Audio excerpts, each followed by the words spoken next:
Episode 36, The Stuff You Learn About Board Games. Parenting in the 21st century is ever evolving, and while you balance work, kids, and your sanity, it's easy to feel discouraged. Welcome to the Super Parent Syndrome with your host, Dr. Nick Fanning. Parents, I was playing CandyLand with my 6-year-old and my 2 4-year-olds, and of course the 2.5-year-old was trying, but she was getting bored ridiculously fast. The point of me bringing this up is I'm sure you have played board games with plenty of your kids, or hey, even your coworkers playing cards or competitions, things like that.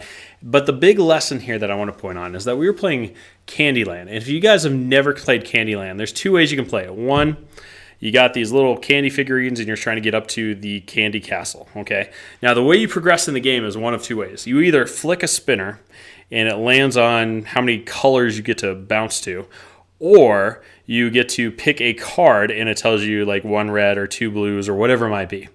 The point being is that this game is completely left up to chance. There is no skill involved, none whatsoever. And so you really can't do anything. You are completely helpless to affect how you're going to do in this game. Okay. Now in life, I understand skill, intention, things like that, they matter. But the point that I'm trying to prove on this is that when I was sitting there playing with my kids, to listen to their attitude about winning and losing was 1, heartbreaking, and 2, exciting, because of how I was able to take the information given to me initially and thus change it over the course of a few games, okay? And so what do I mean by this? You're playing CandyLand.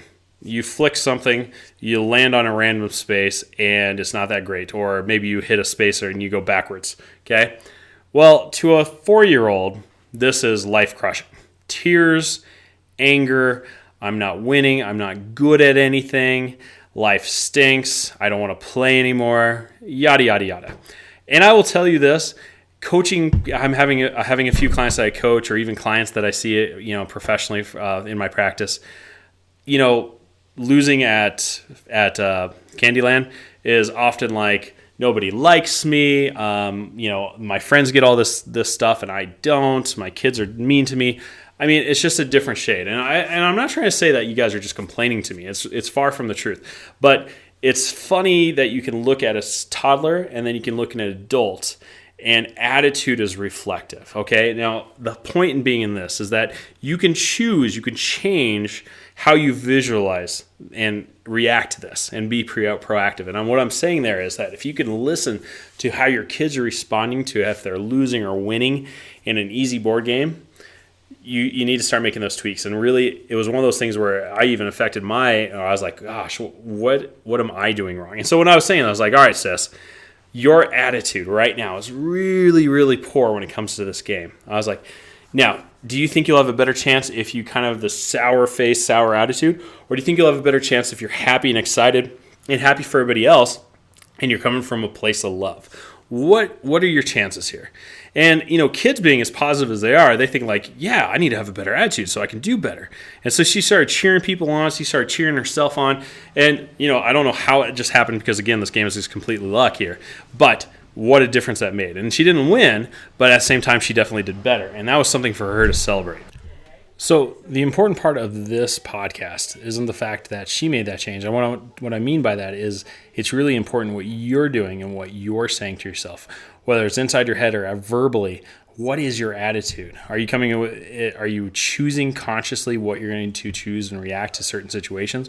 Or are you being a victim? Are you being reactionary to what's going on and playing the part of, oh, woe is me, versus, hey, this is an opportunity? And what I mean by that is that we often put out there what we're trying to become. And so one of the things that I know I had to do is become a good business owner or a fantastic chiropractor. Well, when you start making declarations like that, the world and the universe gives you opportunity to learn. And sometimes they're good and sometimes they're bad. And so what I mean by that is that you can look at any situation as potentially even a bad situation as the opportunity to learn. What am I going to grow from this? How is this going to make me better? And how am I going to use this to help other people in the future?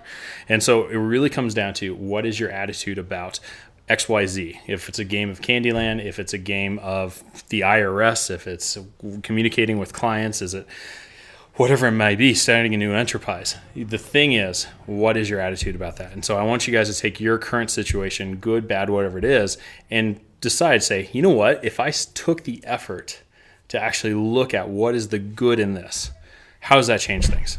And I can tell you this, it's going to change everything. So that's your big challenge this week is take the situation that you currently find yourself in, and whether it's trying to decide if you're going to homeschool your child or not, or if it's you're overweight, or maybe you're stressed, or maybe your marriage isn't the best. What is the lesson to be learned right now? What can you do to change your attitude about it? And here's the thing, you can only control your own attitude. You can't control the other person's attitude, so you can only choose for yourself. What are you going to do to change? So that's my lesson for today. This is Dr. Nick Fanning signing off. Thanks for listening to another episode of The Super Parent Syndrome. Please be sure to visit peptalksforparents.com for more content and our free newsletter. And remember, you are not alone.